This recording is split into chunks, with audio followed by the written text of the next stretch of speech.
Interview के अंदर अगर शबीर की बेगम और ज़हीर की वालदा ने क्वेश्चन के आंसर नहीं सही दिए तो ये उनका फेल है। अगर उन्होंने झूठा कुरान भी उठाया तो ये उनका फेल है। हमारा इसमें कोई भी इशू नहीं था और ना ही मैंने जाके, मुझे कोई इतना शौक था कि मैं जाके उनका इंटरव्यू करूं। सिर्फ क्रिटिसाइज़ किया गया मुझे और साइमा को। अच्छा जी, सोशल बिल्कुल मैं वो तो इस केस के अंदर 3.25 माह हो गए हैं, 3 कुरान उठाए गए हैं अब तक, ठीक है। काज़मी की तरफ से, काज़मी भाई की तरफ से भी और ज़हीर फैमिली की तरफ से भी और एक जो खातून यूट्यूबर है उनकी तरफ से भी। तो बिस्मिल्लाहिर्रहमानिर्रहीम, अस्सलाम वालेकुम नाजरीन, मैं हूँ उज़मा और मेरे साथ मौजूद है इर्तज़ा भट्ट भाई, जिन्होंने अरेंज करवाया था जो ज़हीर फैमिली है उनका इंटरव्यू। उनकी भाभी का और उनकी माँ का इंटरव्यू जो है वो कैसे अरेंज हुआ, किसकी कॉल आई थी हमें, और सिर्फ मैंने और सोशल क्लिक ने ये इंटरव्यू नहीं किया, बल्कि ये इंटरव्यू सारे उन चैनल ने किया था जिन्होंने पहले एक पॉजिटिव काम किया था दुआ ज़हरा के ऊपर। यानी कि जैसे कराची से कंटेंट आया, जैसे लोग पॉजिटिव काम कर रहे थे, जिसमें तकरीबन कोई 20 से 25 चैनल है, तो उन सब को उन्होंने कॉल की थी कि आप आएँ। और मैं आप लोगों को बताना चाहती हूँ कि अवाम जो हमारी जो ऑडियंस है इतनी नाराज़ क्यों हुई मेरे इंटरव्यू के ऊपर कि आपने क्यों इंटरव्यू किया, तो इसका जवाब ये देंगे। अस्सलाम वालेकुम जी, वालेकुम अस्सलाम, कैसी हैं मैम आप? अल्लाह का करम है। इर्तज़ा भाई, मुझे ये बताएं कि आज भी आपने एक क्राउड जमा किया, जी उस जी। दिन भी आपने सबको कॉल की थी, क्यों? आपके क्या लिंक है उस फैमिली के साथ कि आपने कहा कि उनका इंटरव्यू करवाया जाए? बेसिकली मेरे किसी के साथ कोई लिंक नहीं है। मैंने इससे ना अब उस ऑर्गेनाइजिंग दिन से पहले मैंने 3 दिन पहले जाफ़री साहब का इंटरव्यू किया था। तो जाफ़री साहब ने कहा, यार भट्ट साहब आप बड़े हक सच की बातें करते हैं, तो आप ऐसा, मैंने उनसे थोड़ा शिकवा किया इंटरव्यू के दौरान ही कि जाफ़री साहब जो ज़हीर की फ़ैमिली है वो एक किस्म की क्रिमिनल फ़ैमिली है। आज तक कभी वो सामने नहीं आई, वो सिर्फ उन्हीं यूट्यूबर्स को मिलती है जो उसके हक़ में बातें करते हैं। तो जाफ़री साहब जज्बाती हो गए, मुझे कहते हैं भट्ट साहब आप कैसी बातें कर रहे हैं, मैं यूट्यूबर को अरेंज करता हूँ, उनकी फ़ैमिली को अरेंज करता हूँ, आप उन तमाम यूट्यूबर्स को बुलाएं जो अपने सवालात इनसे पूछना चाहते हैं। तो मेरी लिस्ट में जो से यूट्यूबर्स थे, इसमें आप थी सबसे पहले, ठीक है, साइमा मैडम थी, अनीब भाई थे, हारिस भट्टी साहब थे, फ़रहान थे, क्या नाम है, इकराम थी, मरियम इकराम साहिबा थी, और उसके अलावा जो है अनीब थे, अली हमदा साहब थे, जो इस केस पे काम कर रहे थे। मैंने उन तमाम को बुलाया और तमाम वहाँ पे आके उन्होंने सवाल पूछे, वहाँ पे जैसे आपने पूछे थे। जी, जैसे मैंने पूछे, और जो क्वेश्चन हमने पूछे उसका जवाब उन्होंने अगर घुमा फिरा के दिया, अगर सही से नहीं दिया, उन्होंने झूठ बोला है, तो ये उनका फेल है। एक बात मैं थोड़ा नाज़रीन को बताना चाहूँ, जब मैंने स्ट्रॉन्ग उज़मा को पहली दफ़ा कॉल की तो इन्होंने मुझे सबसे पहले ये बात पूछी, इर्तज़ा वहाँ पे कोई प्लांटेड सीन तो नहीं है? जो आपने हक़ की बात की, मैं वही बात यहाँ पे करूँगा। मैं कहती, मुझे जाफ़री साहब ने ये कहा कि इर्तज़ा कोई प्लांटेड सीन नहीं होगा। जब यहाँ पे ये अपनी फैमिली का इंटरव्यू लेंगे ज़हीर की वालदा का, मैं उस वक्त ऑफिस से बाहर होऊंगा। और जब ये यहाँ पे आई ऑफिस में इंटरव्यू करने के लिए, मैंने स्पेशली इनसे पूछा कि मैडम कोई ऐसा वैसा मामला है तो बेशक आप इंटरव्यू ना करें, क्योंकि आपकी ज़ात पे बात आएगी बाद में। इन्होंने कहा मैं कंफर्टेबल तरीके से अपना इंटरव्यू कर रही हूँ, और बाकायदा तौर पर इन्होंने फ्रीडमली वहाँ पर अपना इंटरव्यू किया भी था। जी, और उस इंटरव्यू के अंदर अगर शबीर की बेगम और ज़हीर की वालदा ने क्वेश्चन के आंसर नहीं सही दिए तो ये उनका फेल है। अगर उन्होंने झूठा कुरान भी उठाया तो ये उनका फेल है। हमारा इसमें कोई भी इशू नहीं था और ना ही मैंने जाके, मुझे कोई इतना शौक था कि मैं जाके उनका इंटरव्यू करूं।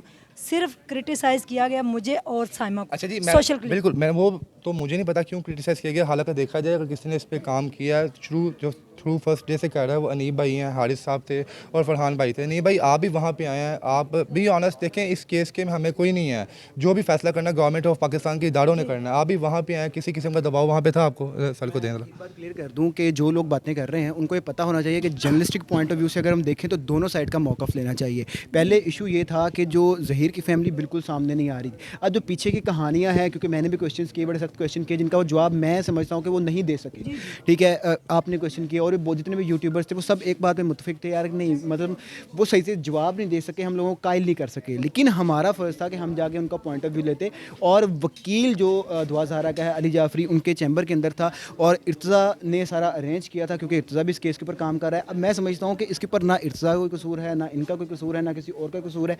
जर्नलिस्टिक पॉइंट ऑफ व्यू से दोनों साइड की देखनी चाहिए, और वो देखी हैं। अब एक गलत या सही का फैसला तो आवाम जो देख रही है उसने करना है। मैडम आपसे एक चीज़ और भी बताना चाहूँ लोगों को यहाँ पे, कि आज भी मैंने तमाम यूट्यूबर्स को मैंने ही बुलाया है, और आज हम अहमद शेर जट साहब के ऑफिस में मौजूद हैं। मेरी शुरू से सिंपैथी मेहदी काज़मी साहब के साथ ही है, क्योंकि जो एक दर्द उनको फील होता है किसी को भी नहीं होता। लेकिन मेरा काम क्या है जी, मेरा अगर प्लेटफॉर्म मिल रहा है तो मैं उन तमाम यूट्यूबर्स को बुलाऊँ, क्योंकि मेरा इतना इल्म नहीं है कि मैं इतने बेहतर सवाल पूछ सकूँ। मुझे पता है आप मुझसे बेहतर सवाल पूछती हैं, ये मुझसे बेहतर सवाल पूछती हैं, इसलिए मैंने इन तमाम यूट्यूबर्स को वहाँ पर बुलाया ताकि हर बंदा अपना मौक़िफ़ से सवाल पूछ सके, ताकि किसी के दिल में ये ना इर्जा तुमने इंटरव्यू किया, तुमने फिर प्लांटेड क्वेश्चन पूछे हैं, इस वजह से मैंने आपको भी बुलाया था और बाकी तमाम यूट्यूबर्स को भी बुलाया था। और ये भी कहा गया है कि उज़मा ने इसकी शक्ल पे लानत हो, इसने पार्टी बदल ली। भाई ये कोई पीपल पार्टी और ये मुस्लिम लीग नून या काफ या पीटीआई तो चल नहीं रही जो मैंने पार्टी बदली। इसमें पार्टी कौन कौन है मुझे ये नहीं समझ आई। आप कुछ इस पे रोशनी डालेंगे? नहीं, बस जो मैंने पहले बात करनी थी मैंने वही की है कि एक जर्नलिस्ट का काम ये होता है कि दोनों साइडें देखना। वो आपने देखा है, आपने अपना फ़र्ज़ अदा किया, ठीक है।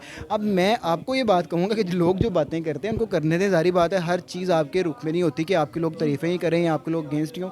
4 लोग आपको पसंद करते हैं, 4 लोग नापसंद करते हैं, तो इस चीज़ को कोई टेंशन लेने वाली बात नहीं होती मेरे ख्याल से। जी, और मैंने उनकी मदर से एक क्वेश्चन किया था कि सब्ज़ाज़ार खाड़क नाले पे घर किसका था।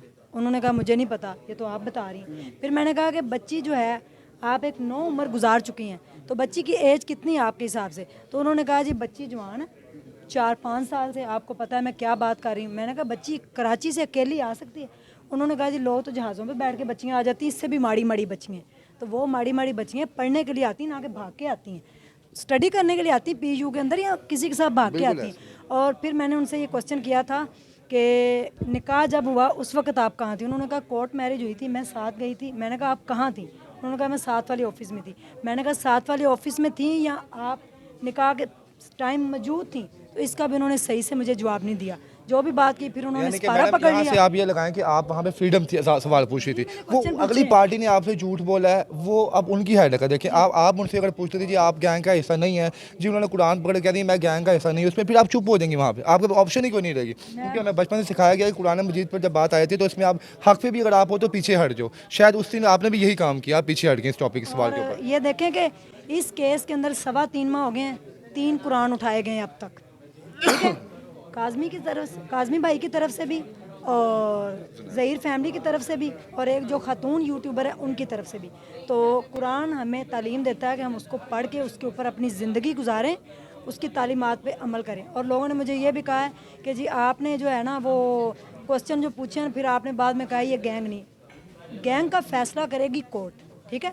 गैंग का फैसला करेंगे हम। कौन होते हैं गैंग का फैसला करने वाले? सब लोग लिखते हैं Zaheer gang, Zaheer and company, जिंदा लाश एंड कंपनी, डिफरेंट लोगों ने नाम रखे हुए हैं इस केस के ऊपर।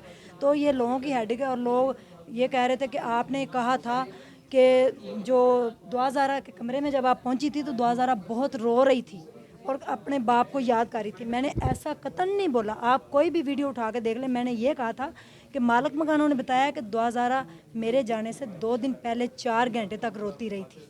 लाइट नहीं थी उस वजह से। जिस दिन मैं उसके कमरे में गई थी उस दिन दुआ ज़ारा ने मोबाइल पकड़ा हुआ था। आज भी मैं अपनी बात पे कायम हूँ। 20 साल बाद भी दुआ ज़ारा के अल्लाह ज़िंदगी करे तो मेरा आमना सामना हुआ तो वो बताएगी कि उस दिन सिर्फ वो मोबाइल के ऊपर तस्वीरें देख रही थी, रो नहीं रही थी। तो मेरे हाल में अब आप लोगों के सब क्वेश्चन जो है वो क्लियर हो चुके होंगे।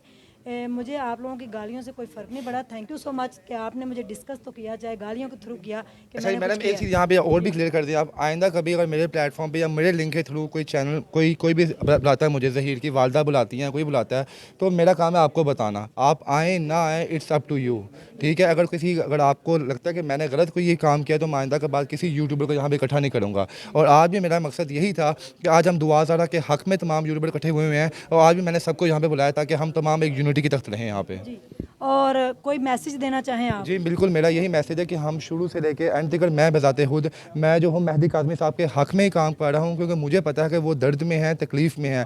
लेकिन हमें जो भी फ़ैसले हैं हमें दोनों पार्टी को सुन के करने पड़ते हैं। ये नहीं कि मैं मेहदी काज़मी की साइड में वीडियोज़ बनाए जाऊँ और दूसरी वाले बंदे कहे जी हम ऐसे किया ही नहीं। हमारा काम है एज अ यूट्यूबर कि हम दोनों पार्टीज़ के जो हैं करें और फ़ैसला आपके हक़ में छोड़ें। पाकिस्तानी इदारे यहाँ पर मौजूद हैं, वो इंशाल्लाह जल्द फ़ैसला कर देंगे हक़ पे कौन है और सच पे कौन है। जी, थैंक यू।